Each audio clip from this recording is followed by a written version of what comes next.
Yes, my people, big up on yourself once again. Right now, I am here.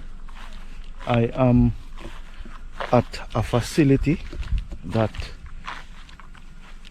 I heard of and I want to come and show you guys. Alright, if you can look behind me right here, you will be seeing, or you have seen, a building. That this building, I think, it's from my knowledge, it should be the old rice factory. Alright, so right now, my people, I'm just walking around showing you guys the facility, and you know, pretty much to tell you a little about this little rice factory here in Bogue, or should I say Elim, St. Elizabeth. Alright, so people, I'm gonna stick and stay and watch what I go on. Alright.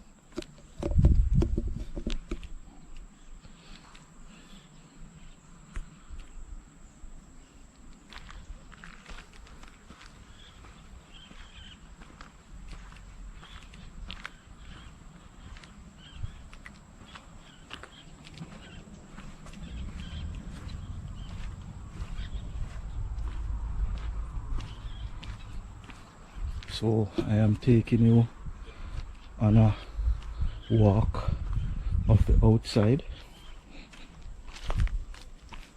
of the facility. Here is a sign, Bogue Estate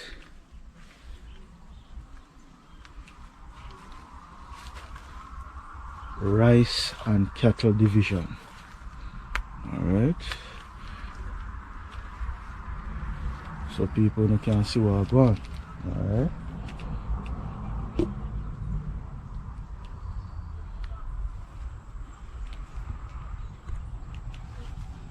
so let me take a walk on the inside and show you what's going on. The old rice factory in St. Elizabeth is connected to the major government-backed mechanized rice production schemes of the 1970s and 1980s. These facilities were built to process large volumes of locally grown rice in the Black River Upper Morass region. Though shifting agricultural policies and cheap imports eventually forced them to close.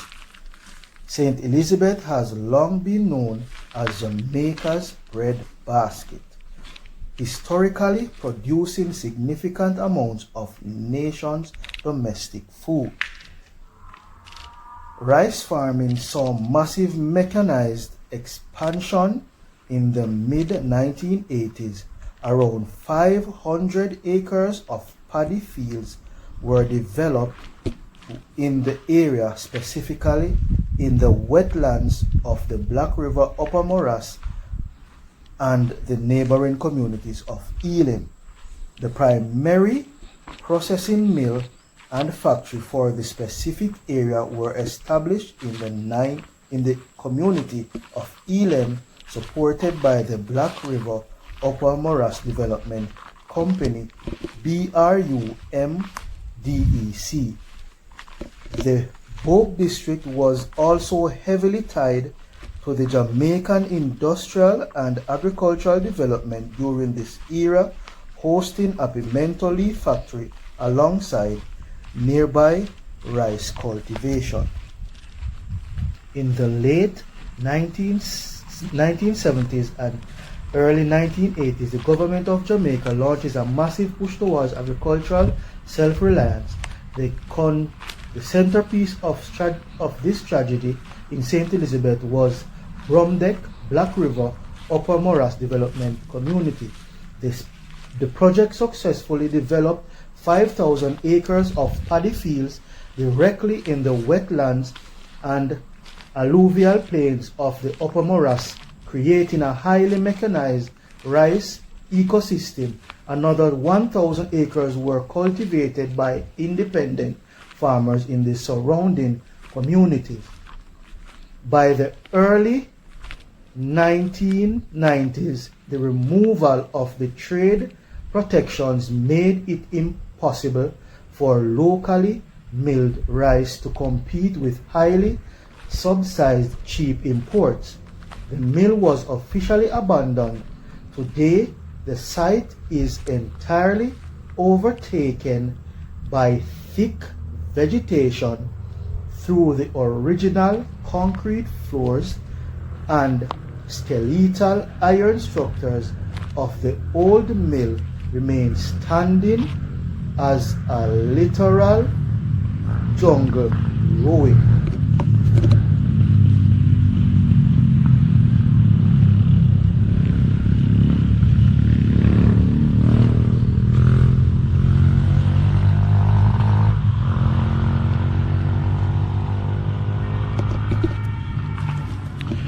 So yes, my people, you see what I go on?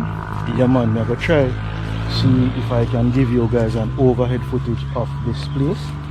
If the drone is working, I will give you guys an overhead footage. If not, I don't know how it thinks it. So people, with further ado, I'm going to just jump right into the overhead footage and show you what's going on. Alright? Stick and stay. Much love.